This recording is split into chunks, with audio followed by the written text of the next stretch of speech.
بسم اللہ الرحمن الرحیم بسم اللہ الرحمن الرحیم لک الحمد یا اللہ والصلاة والسلام علیک یا رسول اللہ وعلی آلک واصحابک یا حبیب اللہ۔ السلام علیکم ناظرین، فہم دین کی 24ویں قسط کے ساتھ آپ کا میزبان محمد علی رضوی حاضر ہے۔ آج بھی ہمارے ساتھ موجود ہیں مجاہد اہل سنت علامہ قاری محمد یاسین چوہان رحمۃ اللہ علیہ کے لخت جگر جناب صاحبزادہ محمد ضیاء الحق چوہان صاحب۔ حضرت یہ بتائیے کہ شب قدر کون سی رات ہے؟ کیا اس کی کوئی پہچان بتائی گئی ہے؟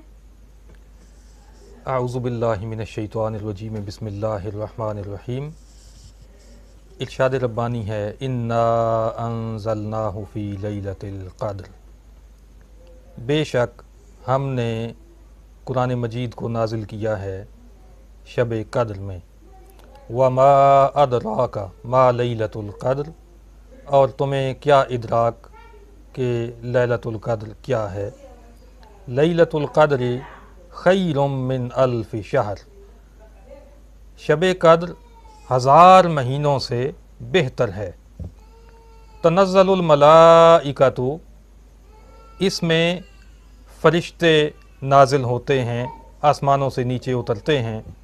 والروح، اور جبریل امین بھی نازل ہوتے ہیں۔ فیہا باذن ربہم من کل امر، اپنے رب کی اجازت سے سارے کاموں کے لیے فرشتے اور جبریل امین نازل ہوتے ہیں۔ سلام ہی حتی مطلع الفجر، یہ رات سلامتی ہے طلوع فجر تک۔ دوسرے مقام پہ ارشاد ربانی ہے شہر رمضان الذی انزل فیہ القرآن، رمضان کا مہینہ وہ ہے جس میں قرآن نازل ہوا۔ رحمت للعالمین جان کائنات صلی اللہ تعالی علیہ وآلہ وسلم نے ارشاد فرمایا تحروا لیلۃ القدر فی الوتر من العشر الاواخر من رمضان، صحیح بخاری شریف میں یہ حدیث پاک ہے۔ جان کائنات صلی اللہ علیہ وسلم نے ارشاد فرمایا کہ لیلۃ القدر کو رمضان المبارک کے آخری عشرے کی طاق راتوں میں تلاش کرو۔ حضرات محترم، بات یہ ہے کہ سورۃ القدر سے یہ بات تو معلوم ہوئی کہ کہ قرآن مجید لیلۃ القدر میں نازل ہوا۔ اب اگر بات یہیں تک رہتی تو ہمارے لیے بڑی مشکل بن جاتی، اس لیے کہ لیلۃ القدر کا تعین نہ ہونے کی وجہ سے ہمیں پورے سال 365 راتیں اس امید پر جاگ کر گزارنا پڑتی اور ان میں ہمیں عبادت اور ریاضت کرنا پڑتی کہ انہی میں سے شاید کوئی رات ہمیں مل جائے لیلۃ القدر کی صورت میں۔ تو یہ اگر ناممکن نہیں تو مشکل ترین امر ضرور ہوتا، اس لیے کہ ساری رات عبادت میں گزارنا، پھر دن کو اپنی روزی اور روزگار کے معاملات کے لیے محنت مشقت کرنا، یہ آسان کام نہیں ہے۔ تو یہ بہت مشکل امر تھا۔ اللہ رب العزت نے کرم نوازی فرمائی اور نشاندہی فرما دی شہر رمضان الذی انزل فیہ القرآن، کہ یہ جو قرآن نازل ہوا ہے یہ رمضان کے مہینے میں نازل ہوا ہے۔ تو اب معاملہ کافی آسانی کی طرف آ چکا ہے کہ بجائے 365 راتوں کے 29 یا 30 راتیں ہیں رمضان المبارک کی جن میں شب قدر ہونے کی نشاندہی ہو گئی۔ لیکن یہ بھی آسان کام نہیں ہے کہ مسلسل 30 راتیں جاگ کر گزاری جائیں۔ اب رحمت للعالمین صلی اللہ تعالی علیہ وآلہ وسلم، آپ کی امت پر جو شفقتیں ہیں، جو مہربانیاں ہیں، جو رحمتیں ہیں، ان کا تقاضا تھا کہ آپ ہمیں مزید آسانی عطا فرماتے، اور آپ نے ہمارے ساتھ وہی کرم نوازی فرمائی اور ارشاد فرمایا کہ شب قدر کو رمضان المبارک کے آخری عشرہ جو آخری 10 دن ہیں اس کی طاق راتوں میں تلاش کر لو، یعنی رمضان المبارک کی 21ویں رات، اس کی 23ویں رات، اس کی 25ویں رات، اس کی 27ویں رات اور اس کی 29ویں رات، یہ جو 5 راتیں ہیں ان میں اس کو تلاش کرو، انہی میں کہیں پہ تمہیں شب قدر حاصل ہو جائے گی۔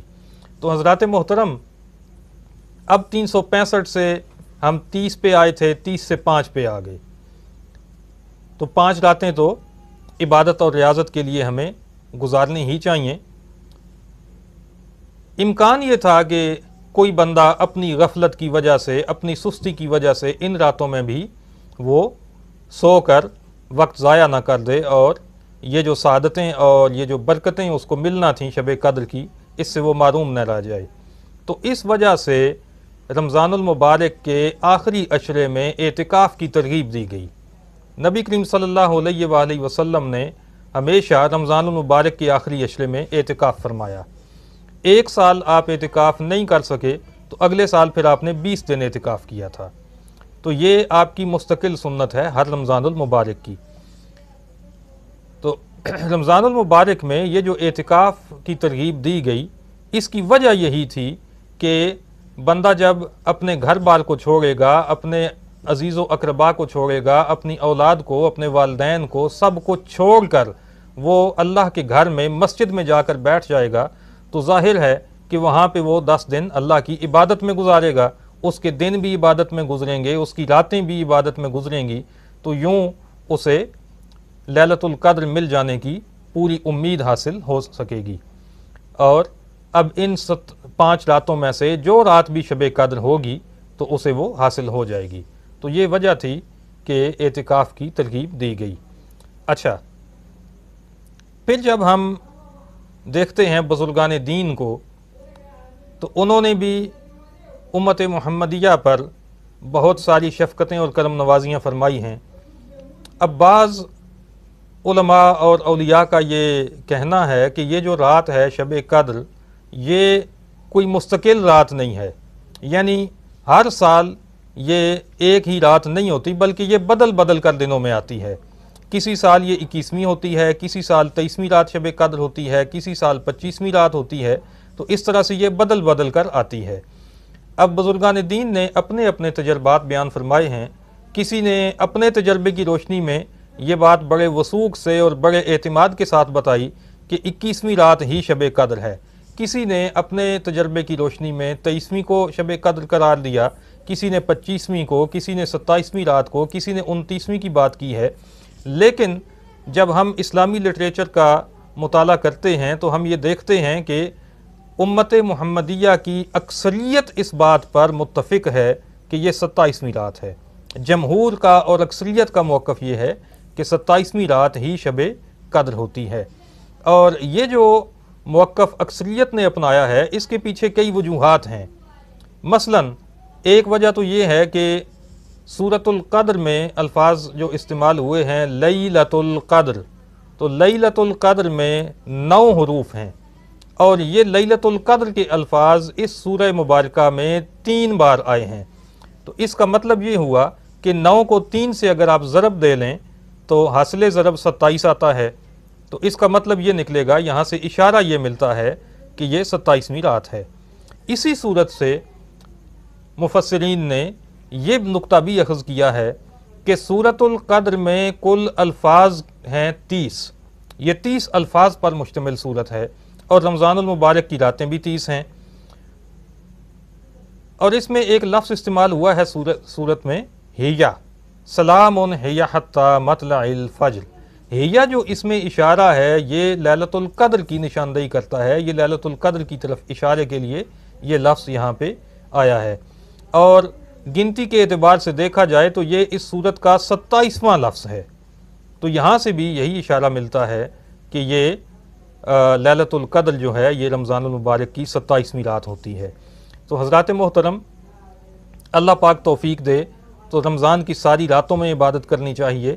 اگر یہ ممکن نہ ہو تو اعتکاف کی کوشش کریں، اپنے معمولات میں سے ٹائم نکال کر اعتکاف کیا جائے، اور آخری جو 10 راتیں ہیں وہ مسجد میں گزاری جائیں، ان میں وہ 5 راتیں طاق راتیں بھی آ جائیں گی، اور اس میں کبھی امکان ہوگا کہ آپ کو یہ رات نصیب ہو جائے۔ اور اگر یہ بھی ممکن نہ ہو تو کم از کم 27ویں رات تو جاگ کر اور اللہ کی عبادت میں گزارنی ہی چاہیے، تاکہ اس کی برکتیں اور سعادتیں مل سکیں۔ اعتکاف کا ثواب کتنا ملتا ہے؟